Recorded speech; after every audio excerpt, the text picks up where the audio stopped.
Evening po sa ating lahat. Ay, ulit.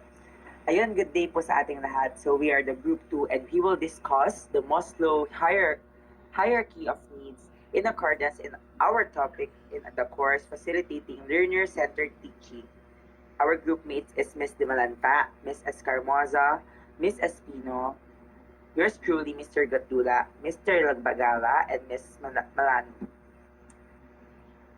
Ayun, para mas malaman natin kung ano nga ba yung theory na to or yung hierarchy of needs. So, kilalanin muna natin kung sino ba talaga yung nagpasimula ng theory na to or yung hierarchy of needs. Siya si Abraham Maslow. Si Abraham Maslow was an American psychologist who developed the hierarchy of needs to explain human motivation. His theory suggested that people have a number of basic needs that must be met before people move up the hierarchy to pursue more social, emotional, and self-actualizing needs. So, ayun, parang isip ni Maslow na yung needs na to is talagang kailangan ng human na since birth. Ito na yung parang kinailangan nila and part of growing from different stages is mas na-build up yung development ng isang tao based sa mga nagiging pangangailangan niya. Una is yung pagdating sa pagkain, pagdating sa self-confidence niya, until na mas makita niya yung true self niya. And through that, pag na-meet niya na yung mga pangangailangan niya na yon, mas magkakaroon siya ng motivation na mas mag-pursue sa kanyang deeper self or sa kanyang social, emotional, and yung self-actualizing needs na kumbaga mas ma-pursue siya or mas magkakaroon to ng significance sa isang person dahil sa mga pangangailangan na yun. Upang mas malaman natin kung ano nga ba yung 5 stages ng hierarchy, ito siya. Ayun. So, ito yung hierarchy of needs ni Maslow. So, first is yung physiological needs. Dito papasok yung food, water, breathing, homeostasis, and sexual reproduction. Sunod naman ay yung safety needs. Dito papasok yung protection, yung stability ng well-being, and health and financial security. So, pangatlo naman is yung love and belonging. So, papasok dito yung mga nakakausap natin like friends, family, social groups, community, and yung intimacy. Pang-apat is yung esteem needs. Dito papasok yung self-confidence, independence, self and acknowledgement from others. And lastly, to meet up lahat ng needs ay yung self-actualization or yung pagkaroon ng accomplishment para sa iyong sarili. So, para mas maintindihan natin kung ano-ano nga ba yung mga hierarchy of needs na to, so let's go to the discussion proper ng mga needs.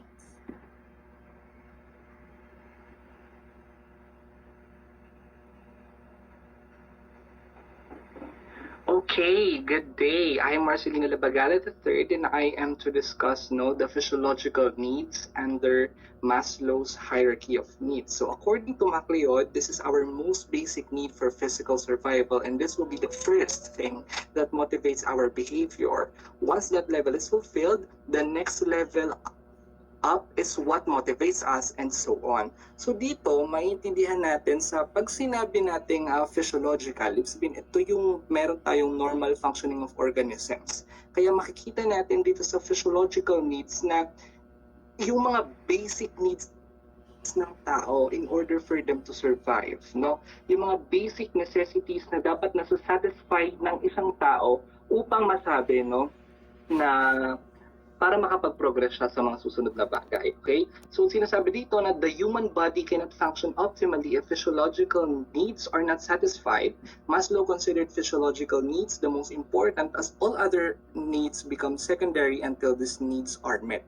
So, makikita natin dun sa pyramid, no, na ginawa upang i-represent yung hierarchy of needs ni Maslow na nasa pinakababa at nasa pinakamalaki doon sa pyramid na yun ang physiological needs because hindi ka makakapag-progress if hindi nasa-satisfy yung needs na yun. Yung mga needs na yun is yung air.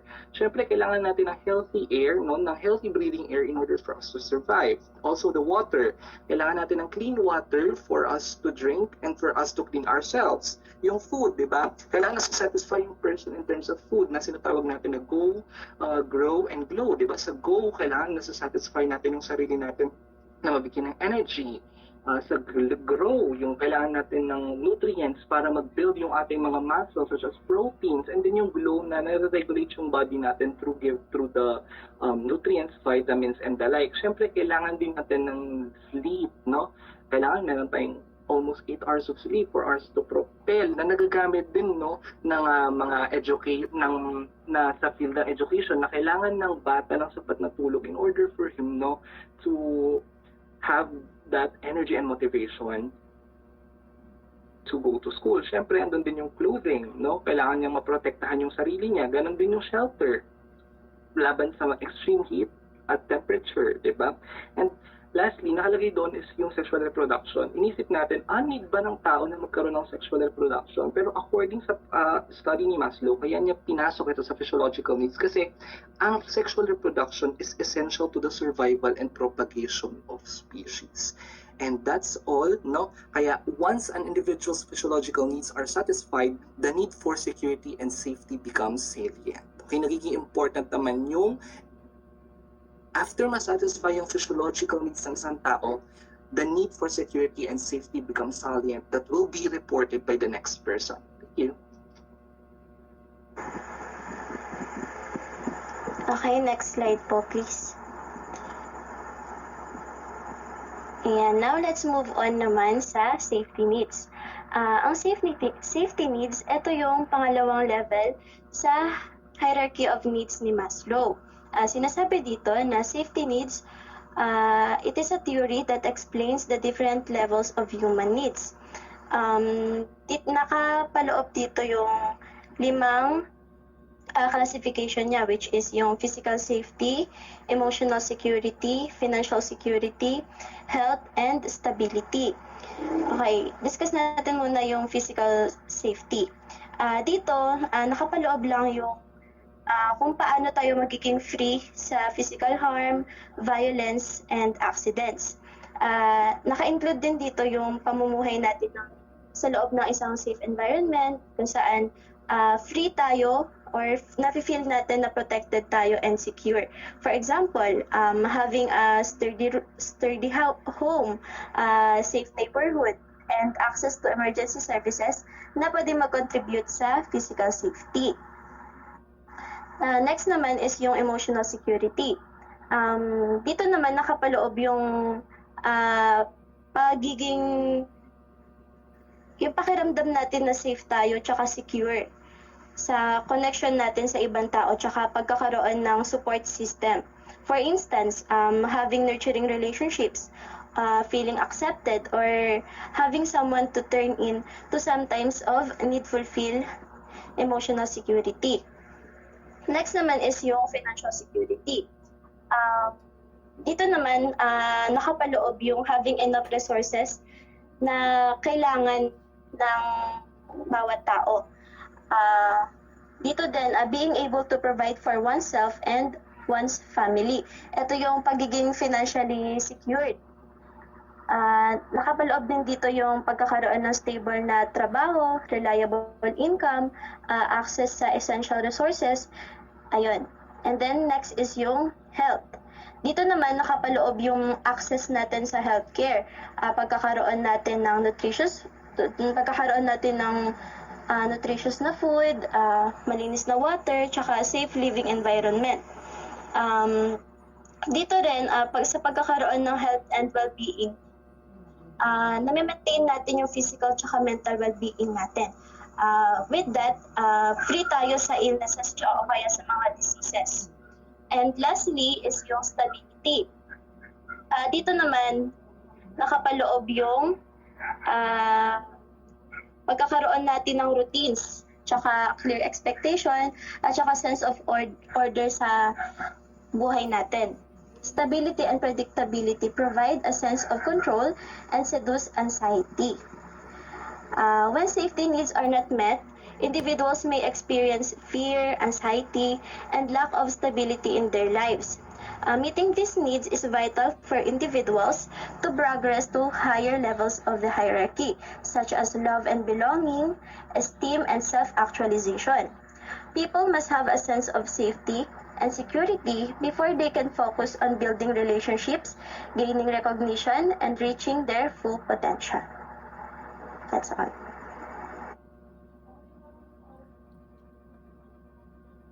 So, iyon Dumako tayo sa pangatlong level ng mga needs ng tao na sinasabi ni Maslow. Pero bago yun is, good day, I am Josh D at ako ang magdi-discuss nito. So, love and belongingness needs refers to a human emotional need for interpersonal relationships, affiliating, connectedness, and being part of a group.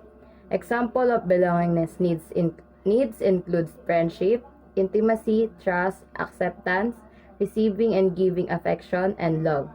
These needs is especially strong in childhood and can override the need for safety, as witnessed in children who cling to abusive parents. So, ayun, kagaya nga nung nabanggit dito, yung mga makakapagpasatisfy sa needs natin sa love and belongingness ay maaaring manggaling sa friendship, romantic attachments, family relationships, social groups, community groups, churches, and even religious organization. Children especially need this feeling of belonging. Their desire for love is so strong that it becomes more important than their need to be safe. In order to avoid loneliness and depression and anxiety, it is important for people to feel loved and accepted by others. Personal relationships with friends, family, lovers play an important role, as does it involved in groups such as religion groups, sports teams, book clubs, and other group activities. So ayun parang kung titingnan natin, napakahalaga pala na we feel loved and appreciated by the people around us. Parang nararamdaman natin lagi na tanggap nila tayo, belong tayo. Kasi sa ating mga tao, napakalaking epekto nito kung hindi natin siya matatanggap or kung hindi maibibigay sa atin. Kasi parang feeling natin laging may kulang. Kapag di nasa-satisfy or hindi na ibibigay yung mga needs natin in terms of love and belongingness. Parang ang hirap mag-function, di ba, kagaya sa school. Kung di mo na-feel na belong ka sa school, di ba, parang nawawalan ka ng motivation na pumasok para makapag-participate, ganun. So, importante na masatisfy yung love na hinahanap natin and belongingness. So, example din ito is yung sa mga friends, sa parents natin, di ba? Minsan siguro sa point ng buhay nyo, naranasan nyo din na gawin lahat para ma-feel mong mahal ka nila, di ba? Tanggap ka nila, na kahit minsan nasasaktan tayo, di ba? Sa kagustuhan nating mahalin tayo, mag-go-go tayo, di ba? So, napaka-importante na matanggap natin tong dalawa na to, kasi parte sila ng buhay natin at bumubuo sa atin bilang isang tao, naguhubog kung ano man yung magiging klaseng tao tayo, or kung magiging sino man tayo. So, iyon, to summarize all, in Maslow's hierarchy of needs, love and belongingness are crucial as they represent the third level of human motivation. Their fulfillment is vital because they provide emotional support, a sense of community, and acceptance, which are essential for mental health and well-being. Without satisfying these needs, individuals may struggle with feelings of loneliness, social anxiety, and depression, hindering their ability to progress to higher levels of self-esteem and self-actualization. Thus, love and belongingness are foundational for personal growth and fulfillment. Next. Thank you.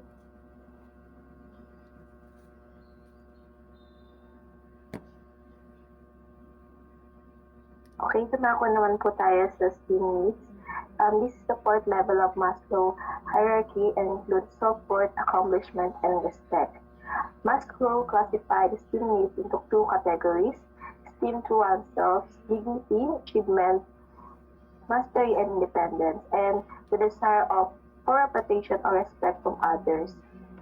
Okay, discuss muna natin yung esteem for oneself or self-esteem. Ito yung tungkol sa pagtitiwala sa kakayahan mo at kung paano mo i-value yung sarili mo. Halimbawa, kapag yung isang bata, simula bata pa lang siya ay sumasama siya sa iba't ibang singing contest at nananalo siya, gamit yung mga achievements niya, tumataas yung kanyang self-esteem o itiwala niya sa sarili niya at sa kakayahan niya.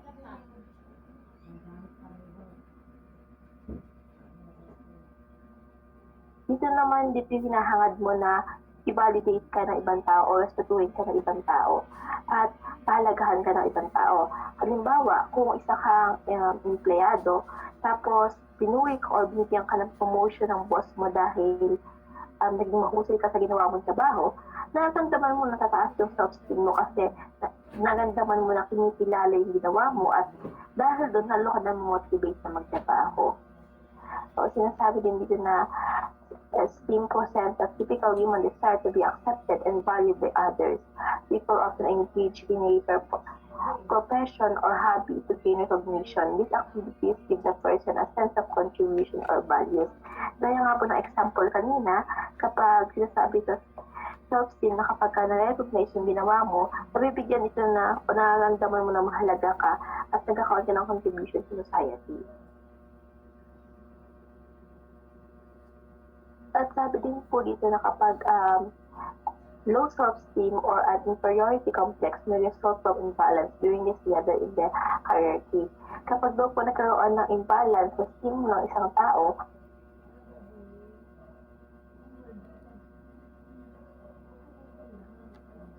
sa sarili mo. For example po, kapag yung isang bata pa lang siya, palagi na siyang pinapagalitan or hindi kinikilala ng mga magulang niya, achievements niya, maaaring magkaroon siya ng low self-esteem at magduda siya sa kakayahan niya. Next po.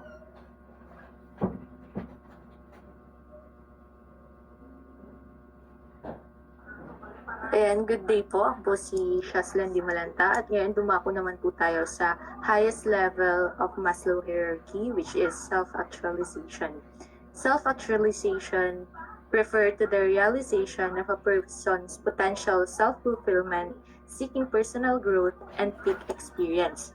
So, sa madaling salita po, ang self-actualization raw ay ang pagkamit ng full potential ng isang tao o individual at ang pagpapahayag ng kanyang sarili sa iba't ibang aspeto ng buhay. Tulad na lang ng ng talents o kakayahan at mga layunin ng isang tao. So, although Maslow did not believe that many of us could achieve true self-actualization, he did believe that all of us experience transitory moments known as peak experience of self-actualization. Sa pag-aaral ni Maslow sa Turing na ito, hindi niya raw pinaniniwalaan na ang karamihan sa atin ay maaabot ang self-actualization.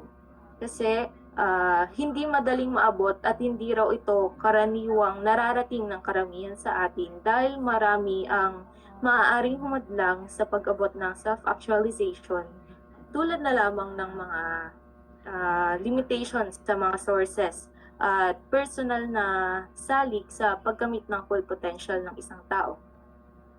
Pero kahit hindi siya naniniwala na we could achieve the true self-actualization, he did believe that many of us could experience peak experience regardless of the level of self-actualization.